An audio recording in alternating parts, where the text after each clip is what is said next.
అమ్మయ్య గేట్లు తెరుచున్నాం, బయటికి పోవచ్చు. కానీ రాజుగారు చంపేస్తారని భయం. ఏయ్, నిన్ను రాజుగారు రమ్మంటున్నారు. ఏం చేస్తా, వస్తా. రాజుగారు మీరు తీసుకొని రమ్మన్నారు కదా, తీసుకొచ్చా. ఇట్రా. ఏంటి రాజుగారు? మహానటి.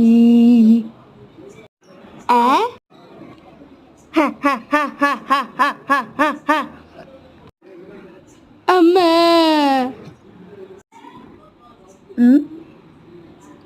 అమ్మా,